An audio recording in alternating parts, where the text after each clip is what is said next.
नमस्कार श्रोते हो, आरोग्यम धनसंपदा या कार्यक्रमात मी किरण मातकर आज आपलं स्वागत करते. श्रोते हो, मागच्या आपण भागामध्ये मन याविषयी जाणून घेतलं. आज आपण ताण चांगला की वाईट याविषयी जाणून घेणार आहोत. आपल्यासोबत आहेत मानसोपचार तज्ञ डॉक्टर अमोल देशमुख. नमस्कार डॉक्टर. नमस्कार श्रोते हो. डॉक्टर, प्रत्येक ताण हा वाईट असतो की काय समजावं बरं या ताणाविषयी आपण? अगदीच नाही, प्रत्येक ताण वाईट असतो असं नाही. मी तुम्हाला एक प्रश्न विचारतो. परीक्षेच्या आदल्या दिवशी, मुलाखतीच्या आधी किंवा स्टेजवर जाण्यापूर्वी कधी हृदयाची धडधड झाली आहे किंवा धडधड वाढली आहे का? बहुतेक जण म्हणतील हो. नक्कीच. मग तो ताण वाईट होता का? नाही, कारण त्याच ताणामुळे आपण जास्त तयारी करतो, जास्त लक्ष देतो आणि आपली कामगिरी सुधारते. म्हणूनच ताणाचे दोन प्रकार असतात. चांगला ताण किंवा त्याला आपण योग्य ताण म्हणूया, ज्याला आपण युस्ट्रेस असं म्हणतो, आणि अति ताण किंवा वाईट ताण ज्याला आपण म्हणूया डिस्ट्रेस. म्हणजे लक्षात ठेवण्यासारखी गोष्ट ही आहे, प्रत्येक ताण वाईट नसतो. काही ताण आपल्याला पुढे जाण्याची ताकदही देते. बरोबर. मग डॉक्टर, आताच आपण म्हटलं की चांगला ताण आणि वाईट ताण. सुरुवातीला आम्हाला चांगला ताण म्हणजे नेमकं काय? एक आपण विचार करूया. समजा उद्या तुमची महत्वाची परीक्षा आहे. तुम्ही अभ्यासाला बसता, वेळेचं नियोजन करता, मोबाईल बाजूला ठेवता. हे का होतं? कारण थोडासा ताण तुम्हाला सांगत असतो, चल तयारी कर. हे आहे चांगला ताण. तो आपल्याला घाबरवत नाही तर प्रेरणा देतो. अशा अनेक प्रसंगांमध्ये तो दिसून येतो. परीक्षेपूर्वी, नोकरीच्या मुलाखतीपूर्वी, रंगमंचावर जाण्यापूर्वी, नवीन व्यवसाय सुरू करताना, एखाद्या स्पर्धेत सहभागी होताना. अशा वेळी धडधड असते, पण त्याबरोबर उत्साहही असतो. थोडक्यात सांगायचं तर चांगला ताण म्हणजे ब्रेक नाही, तो तर पुढे नेणारा ऍक्सिलरेटर आहे. अच्छा, खूपच छान डॉक्टर. मग आता हा वाईट ताण म्हणजे काय?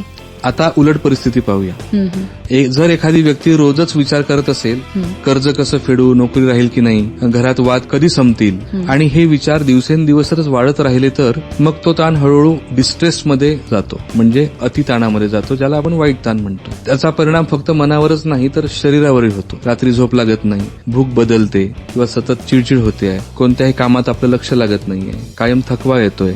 ह्या गोष्टी आपल्याला दिसायला लागतात. म्हणून एक गोष्ट लक्षात ठेवायला हवी की ताण येणं ही समस्या नाही, पण ताणाने आपल्या आयुष्यावर नियंत्रण मिळवणं ही खरी समस्या आहे. डॉक्टर, खूपदा असं होतं की हा चांगला ताण वाईट ताणामध्ये रूपांतरित होतो.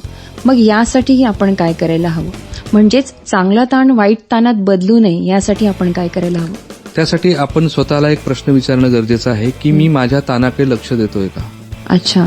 जर उत्तर नाही असेल तर आजपासून ह्या काही सवयी आपल्याला अंगीकारणं गरजेचं आहे. त्यामध्ये वेळेचं नियोजन करणं आहे. आपल्या क्षमतांपेक्षा जास्त जबाबदाऱ्या घेऊ नका. दररोज थोडा तरी व्यायाम करा.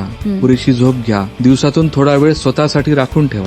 मनातील गोष्टी विश्वासू व्यक्तींशी बोला आणि गरज पडल्यास मदतही घ्या. आणि सर्वात महत्वाचं, जर ताणामुळे तुमचं काम, नाती, दैनंदिन जीवन, आयुष्य प्रभावित होत असेल तर मानसिक आरोग्य तज्ञाचा किंवा समुपदेशकाचा किंवा तुमच्या जवळच्या डॉक्टरचा सल्ला घेण्यासाठी अजिबात उशीर करू नका.